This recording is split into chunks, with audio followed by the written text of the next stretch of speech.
ದಿವ್ಯಾ,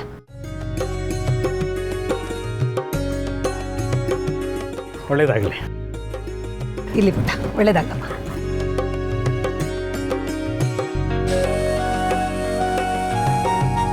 ನಮ್ಮ ತಾತ ಮುತ್ತಾತರ ಕಾಲದಿಂದಲೂ ತಾಳಿನ ಇವ್ರ ಹತ್ರನೇ ಮಾಡಿಸೋದು.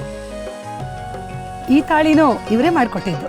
ಕೋಟೆ ಮನೆತನದ ಹೆಣ್ಮಕ್ಳ ಕತ್ತಲ್ಲಿ ಈ ಕುಟುಂಬದವರು ಪೂಜೆ ಮಾಡಿ ಮಾಡಿಕೊಟ್ಟಿರುವಂಥ ತಾಳಿ ಹಾಕೊಂಡ್ರೆ ಶ್ರೇಯಸ್ಸು ಅಂತ ನಾವು ನಂಬಿರೋದು. ಅದು ಹಿಂದಿನಿಂದಲೂ ನಡ್ಕೊಂಬಂದಿರೋ ಪದ್ಧತಿ.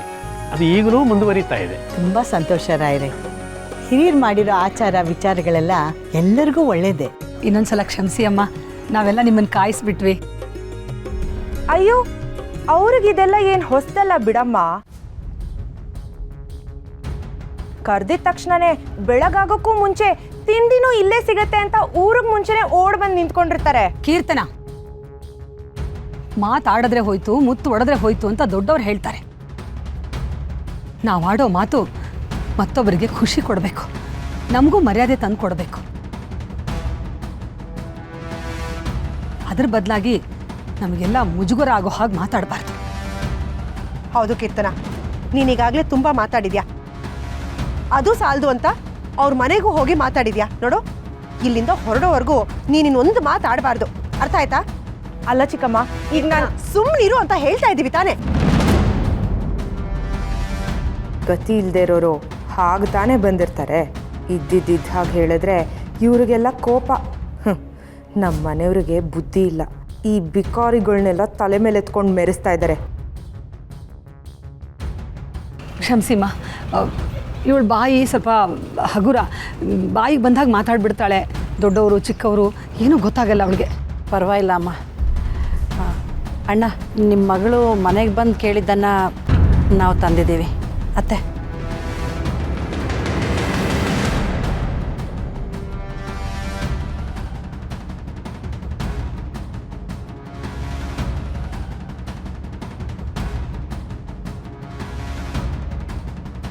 ಅಯ್ಯಯ್ಯೋ, ಅಮ್ಮ ದುಡ್ಡು ತಂದಿದ್ದ ವಿಷಯನ ನಂಗೆ ಹೇಳೇ ಇಲ್ಲ.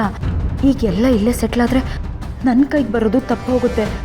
ಅದು ಹೋಗಲಿ, ನನ್ನ ಪ್ಲ್ಯಾನು ಎರಡೂ ಮನೆಯವ್ರಿಗೆ ಗೊತ್ತಾಗುತ್ತೆ. ಅಣ್ಣ, ಅವಸರದಲ್ಲಿ 20 ತೊಲ ಬಂಗಾರಕ್ಕೆ ದುಡ್ಡು ಹೊಂದಿಸೋದು ಕಷ್ಟ. ಸದ್ಯಕ್ಕೆ ಇಷ್ಟು ಹೊಂದಿಸಿದ್ದೀವಿ. ಮಿಕ್ಕಿದ್ದನ್ನು ಮದುವೆ ಆಗೋ ಅಷ್ಟರಲ್ಲಿ ಕೊಟ್ಬಿಡ್ತೀವಿ.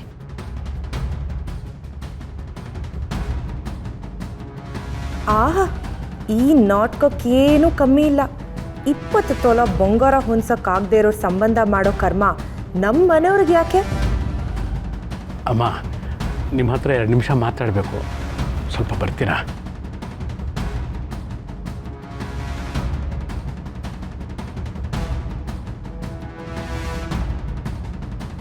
ಬನ್ನಿ.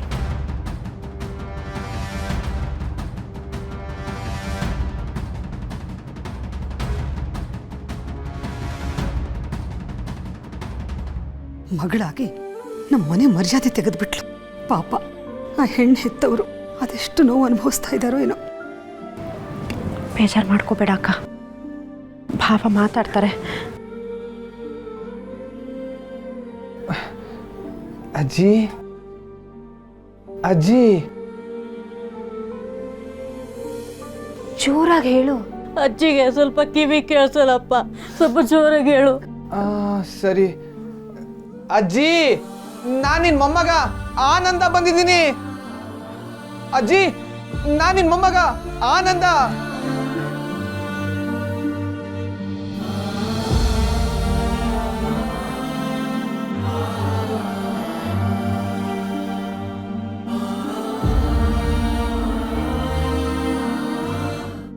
ಅಜ್ಜಿ, ನಾನು ನಿನ್ನ ಮೊಮ್ಮಗ ಆನಂದ ಬಂದಿದ್ದೀನಿ.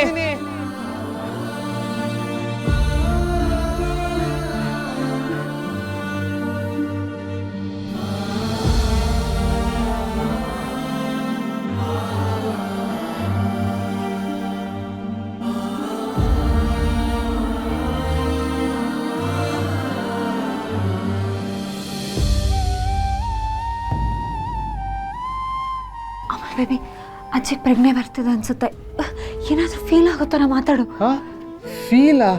ಫೀಲ್ ಆಗೋ ಥರ ನಾನೇನು ಮಾತಾಡಲಿ? ಕಣ್ಣೆರಡು ಅಳ್ತಾ ಮಾತಾಡ್ಸೋ ಬೇಬಿ. ನಮ್ಮ ಸರ್ಸಮ್ಮ ಮೊಮ್ಮಗ ಹತ್ರ ಸಹಿಸ್ತಾ ಇರಲಿಲ್ಲ. ನಿನ್ನ ಹತ್ರ ಅವಳಿಗೆ ಎಚ್ಚರ ಆದ್ರೂ ಆಗ್ಬೋದು. ಅಳಪ್ಪ. ಸುಮ್ಮನೆ ನಾನು ಹೇಗೆ ಅಳ್ಳಿ? ಮತ್ತಿನ್ನೇನು ಈ ಟೈಮಲ್ಲೂ ಏನು ಕಾಮಿಡಿ ಮಾಡ್ತಿದ್ಯಾ? ಸೀರಿಯಸ್ ಆಗಿ ಅಳು ಬೇಬಿ. ಅಜ್ಜಿ, ನಾನೇನ್ ಮೊಮ್ಮಗ ಆನಂದ ಬಂದಿದ್ದೀನಿ. ಎದೊಳಜ್ಜಿ, ಅಜ್ಜಿ ಎದಳಜ್ಜಿ, ಕಣ್ಬಿಟ್ಟು ನೋಡಜ್ಜಿ. ಅಜ್ಜಿ,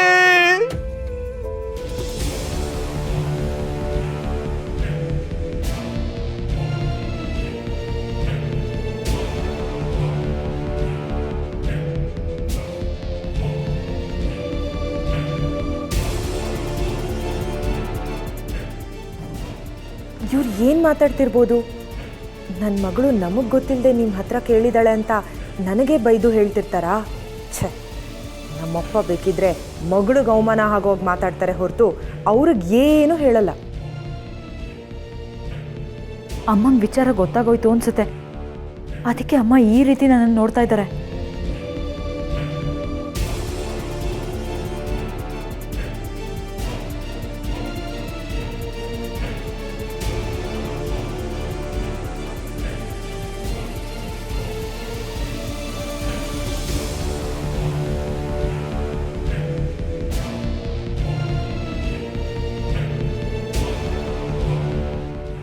ನೋಡಿಮ್ಮ, ಮದುವೆ ವಿಷಯವಾಗಿ ಏನೇ ಮಾತಾಡೋದಿದ್ರು ನಾನೇ ನಿಮ್ಮ ಮನೆಗೆ ಖುದ್ದಾಗಿ ಬಂದು ಮಾತಾಡ್ತೀನಿ. ಅದ್ರ ಹೊರತು ನೀವ್ಯಾರೂ ತಲೆ ಕೆಡಿಸ್ಕೊಳ್ಬೇಕಾಗಿಲ್ಲ. ಸದ್ಯ ಅಮ್ಮನಿಗೆ ನಾನು ಚಿನ್ನ ಬೇಕು ಅಂದಿರೋ ವಿಷಯ ಗೊತ್ತಾಗಿಲ್ಲ. ಯಾವುದಕ್ಕೂ ಈ ವಿಷಯನ ಮುಂದುವರಿಯೋಕ್ಕೆ ಬಿಡಬಾರ್ದು. ಕಾರ್ತಿಕ್ ಬಂದಿಲ್ವಾ? ಓಹೋ, ಯಾಕಮ್ಮ ದಿವ್ಯಾ, ನಾವೆಲ್ಲ ಬಂದಿದ್ದೀವಲ್ವಾ, ಅದು ಸಾಲಲ್ವಾ? ಅದು ಹೇಗಾಗುತ್ತಮ್ಮ? ಇರುವೆ ಸಕ್ಕರೆಯನ್ನು ಮುತ್ಕೊಳುತ್ತೆ ಹೊರತು ಸಪ್ಪೆಯನ್ನು ಮುತ್ಕೊಳುತ್ತಾ?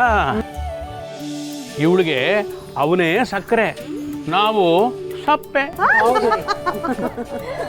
ಅವನಿಗೆ ಸ್ವಲ್ಪ ಮುಖ್ಯವಾದ ಕೆಲಸ ಇದೆ ಅಂತ ಹೇಳ್ತಿದ್ದಮ್ಮ, ಅದನ್ನ ಮುಗಿಸ್ಕೊಂಡು ಬಂದ್ಬಿಡ್ತಾನೆ. ನೀನೇನು ಯೋಚನೆ ಮಾಡಬೇಡ, ಕಾರ್ತಿಕ್ ಇನ್ನೇನು ಬಂದ್ಬಿಡ್ತಾನೆ. ಸರಿ ಸರಿ, ಬನ್ನಿ, ಪೂಜೆಗೆಲ್ಲ ಸಿದ್ಧತೆ ಮಾಡ್ಕೊಳ್ಳೋಣ. ಸರಿ ನಡಿ. ಬನ್ರಮ್ಮ, ಬನ್ನಿ ಬನ್ನಿಮ್ಮ. ಅಂತೂ ಈಗಲೇ ನನ್ನ ಮಾತನ್ನೇ ನಮ್ಮ ಮನೆಯವರು ತಳ್ಳು ಹಾಕೋ ಹಾಗೆ ಮಾಡಿಬಿಟ್ಲು ಈ ಬಿಕಾರಿ. ಇನ್ನೇನಾದರೂ ಇವಳನ್ನ ಮದುವೆ ಆಗಕ್ಕೆ ಬಿಟ್ಟರೆ ನನ್ನನ್ನು ಮನೆಯಿಂದಾನೇ ತಳ್ಳಿಬಿಡ್ತಾಳೆ.